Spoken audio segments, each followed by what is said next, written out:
अस्सलाम वालेकुम to all of you. This is Faizan Toor. उम्मीद करता हूँ आप सब खैरियत से होंगे। नाजरीन, चैनल पर नए हैं तो चैनल को सब्सक्राइब कर लें। सवात पे फिर से दहशतगर्दी सर उठाने लग गई है। ये दहशतगर्द कहाँ से आ रहे हैं, क्यों आ रहे हैं?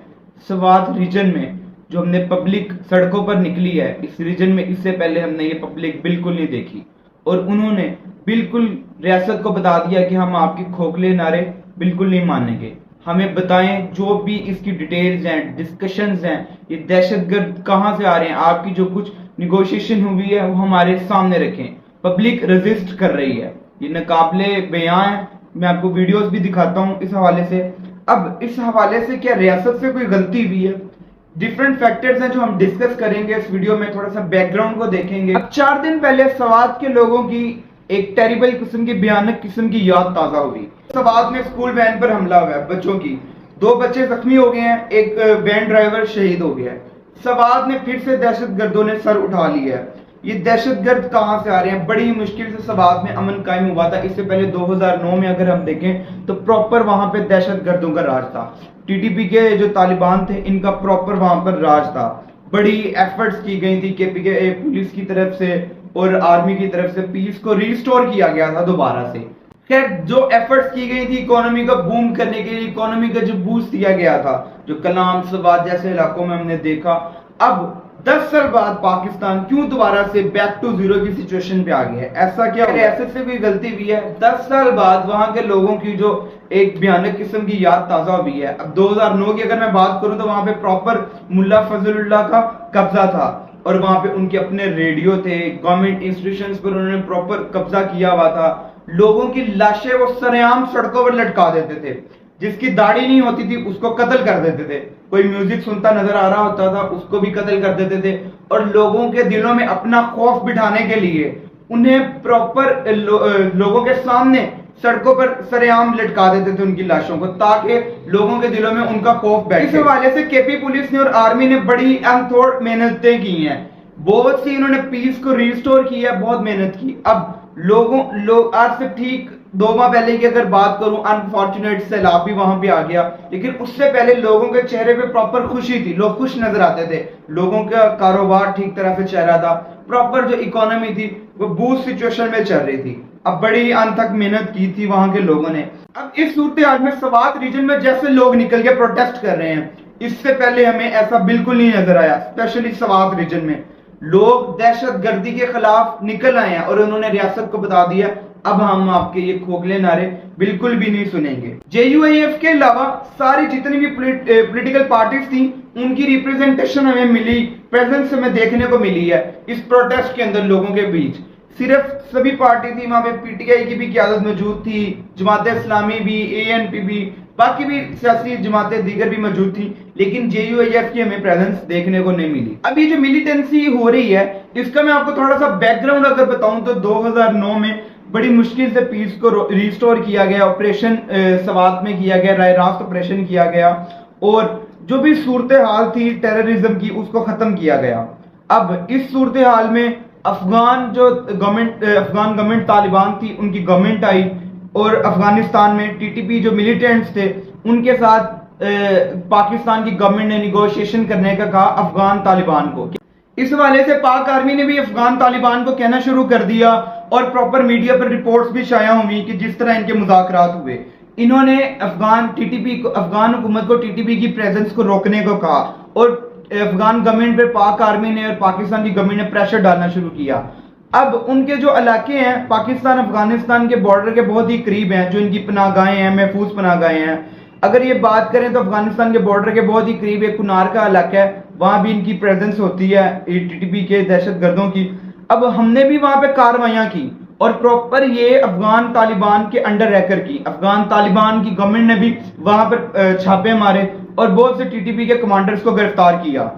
फिर हमने देखा कि पाकिस्तान में गवर्नमेंट चेंज हो गई, रजीम चेंज ऑपरेशन के जरिए एक नई गवर्नमेंट आई और इस गवर्नमेंट की कुछ स्टेटमेंट्स ऐसी दी गई जिसके बाद हमें अफगान तालिबान की तरफ से कुछ स्टेटमेंट्स देखने को मिली। मुल्ला यक्यूब को हमने सुना कि उन्होंने डायरेक्ट कहा कि पाकिस्तान ने अमेरिका को एयर स्पेस दी है, जिसके बाद अब ये चक्कर खत्म हो गया। जिस तरह इमरान खान ने अपनी गवर्नमेंट के अंदर अफगान गवर्नमेंट के साथ, उनके तालिबान के साथ मुज़ाकरात बहाल किए थे इस दहशतगर्दी को रोकने के लिए, पीस को रिस्टोर करने के लिए। अब मेरा नहीं ख्याल कि वो गवर्नमेंट की सुनेंगे, पाकिस्तान गवर्नमेंट की, जिस तरह मुल्ला याकूब ने अपने स्टेटमेंट्स दिए बड़ी सख्त किस्म की। अब इनकी हम ताजा मौजूदगी वहां पे देखते हैं सवात रीजन के अंदर, तो समझ नहीं आ रही ये कहां से आ रहे हैं, ये टीटीपी के लोग आ कहां से रहे हैं, और इनकी जो वापसी है क्या किसी सेटलमेंट्स के वजह से आ रही है।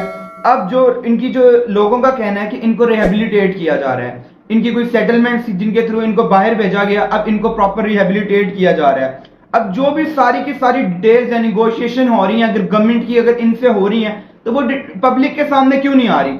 सबसे बड़ी लोगों के अंदर यही बेचैनी है कि ये जितनी भी निगोशिएशंस हैं ये पब्लिकली क्यों नहीं की जा रही। साथ ही साथ दूसरी पॉसिबिलिटी की बात करें कि ये सवात में आ कैसे रहे हैं, तो ये मैप अगर आप देखें तो चित्राल के बॉर्डर के रास्ते ये आ रहे हैं मेरे ख्याल से, क्योंकि वहां पे थोड़ा ये अनसिक्योर सा सीन है, फिर ये ढेर का इलाका आता है, फिर ये वहां से कलाम में घुसेंगे और फिर सवात आ जाएंगे।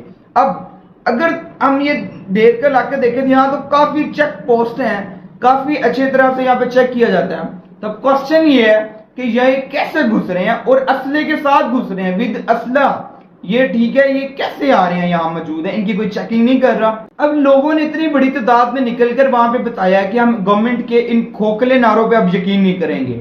अब वैसे भी 2017 के बाद जो टीटीपी तालिबान है, इनकी एक पॉलिसी चेंज की गई जिसमें हमें देखने को मिला कि इन्होंने बाकायदा तौर पर कहा अब हम सिविलियंस को अटैक नहीं करेंगे, सिविलियंस पे अब हमारी जो लड़ाई है वो मिलिट्री इंस्टीट्यूशंस के साथ है, सिक्योरिटी इंस्टीट्यूशंस के साथ है। अब जो तीसरी पॉसिबिलिटी और बड़ी ही खतरनाक बात है कि पाकिस्तान के अंदर क्या हाइब्रिड वॉर जनरेट की जा रही है।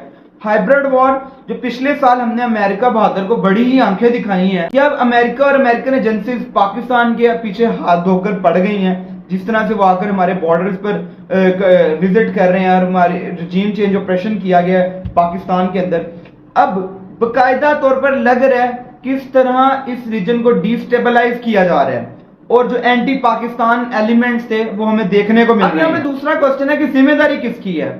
अब इस हवाले से जो फेडरल गवर्नमेंट है वो प्रोविंशियल गवर्नमेंट पे इल्जाम लगाई जा रही है और प्रोविंशियल गवर्नमेंट फेडरल गवर्नमेंट पे इल्जाम लगाई जा रही है कि फेडरल गवर्नमेंट कह रही है कि प्रोविंशियल गवर्नमेंट वहां पे आपकी जिम्मेदारी है, और प्रोविंशियल गवर्नमेंट कह रही है, जो पीटीआई की गवर्नमेंट है वो कह रही है कि जितने भी पीस की निगोशिएशन होती हैं और बॉर्डर्स को जो सेव करना होता है वो आपकी जिम्मेदारी है। और पीटीआई यह मौका इख्तियार कर रही है कि ये भी एक रजीम चेंज ऑपरेशन का हिस्सा है कि वहां पे हमारे एमएनएस को डराया धमकाया जा रहा है, वहां पे हमारी गवर्नमेंट को खतरा है। अब जितने भी ऑर्गन्स हैं स्टेट के, ये सबकी जिम्मेदारी है। जिस तरह केपी पुलिस ने 2014 में आर्मी के साथ मिलकर बड़े अच्छे ऑपरेशन किए, वहां पे सवात में राय रास्त ऑपरेशन किया और दहशतगर्दी को प्रॉपर तरीके से खत्म किया, अब भी वो जिम्मेदारी लें, अब भी वो उस चीज का मुकाबला करें। और साथ ही साथ फेडरल गवर्नमेंट की भी रिस्पॉन्सिबिलिटी है। और जिस तरह की पॉलिटिक्स, गंदी पॉलिटिक्स पाकिस्तान में हो रही है, ये इंटरनली तौर पर तो हमें देखने को मिल रहा है, लेकिन ये स्ट्रेटेजिकली पाकिस्तान के लिए बड़ा खतरा है। पाकिस्तान के अंदर ये जो सियासतदान हमारे कर रहे हैं, इसका नुकसान हमें देखने को मिल रहेगा। और साथ ही साथ ये जो हमारी फेडरल गवर्नमेंट है, अगर इनके गोल्स हम देखें तो इनको नहीं पता कि सवात के अंदर क्या हो रहा है, इनको सिर्फ और सिर्फ इमरान खान को कैसे गिरफ्तार करना है, इसके अलावा इन्हें कुछ नहीं पता। इनके गोल्स में सिर्फ यही है कि हमने इमरान खान को कैसे कैच करना है, इमरान खान पर कैसे अपनी इन्हें काबू करना है। और अब फेडरल गवर्नमेंट को भी चाहिए एक नॉन सीरियस अपना एटीट्यूड खत्म करें। आप किस तरह हाथ धोकर आप पीछे बढ़े हुए हैं, अब आप नॉन सीरियस एटीट्यूड अपना खत्म करें। लोगों के अंदर जो एतमाद है वो बड़ी तेजी से शटर हो रहा है, खत्म हो रहा है। और गवर्नमेंट को चाहिए अब अपनी पॉलिसीज बनाए। अपने जो हमारे जो पॉलिसी मेकर हैं वो इतने नॉन सीरियस है, अभी तक इस इशू को नहीं देख रहे कि ये इशू क्या है। और ये वहां के लोगों के साथ बहुत बड़ी ज्यादती है, फिर से वहां दहशतगर्दी लाई जा रही है। और क्या वो नहीं लोग समझेंगे कि हमारे साथ ज्यादती है, पाकिस्तान एक फेल स्टेट है। वो ठीक फिर पाकिस्तान को बनाना रिपब्लिक कहते हैं ना, कि ये अपने लोगों को सिक्योर ही नहीं कर सकते। और हाइब्रिड वॉर की सबसे बड़ी एक निशानी ही होती है कि लोगों के अंदर मायूसी पैदा की जाती है। इस कदर मायूसी पैदा की जाती है कि लोग समझते हैं कि हमारे जो स्टेट है हमें तहफुजात ही नहीं दे सकता, हम सिक्योर ही नहीं रह सकते, और फिर वो पाकिस्तान को छोड़ने की बात करते हैं। अगर मैं ये लाहौर सिटी की बात करूं तो यहाँ पे बहुत हद तक हमें जो यंग जनरेशन है यही कहती नजर आ रही है कि अगर आपने जिंदगी को सिक्योर करना है और जिंदगी में कुछ जाना है तो आप पाकिस्तान से निकलें, जिंदा पाकिस्तान से निकलें। ये तो हमारे यंग जनरेशन की सोच बनती जा रही है। आप लोगों के तो बैकअप प्लान तैयार हैं बाहर में, और इस गरीब आवाम का क्या बैकअप प्लान होगा। लिहाजा गवर्नमेंट को चाहिए इस पर एक दूसरे पर इल्जाम तराशी करने की बजाय, एक दूसरे पर जिम्मेदारी डालने की बजाय खुद इस चीज को देखें, और जो बॉर्डर को सिक्योरिटी का मामला आता है वो फेडरल गवर्नमेंट की ही जिम्मेदारी है। नाज़रीन, अगली वीडियो में मिलते हैं। चैनल पर नए हैं तो चैनल को सब्सक्राइब कर लें। शुक्रिया, अल्लाह हाफिज।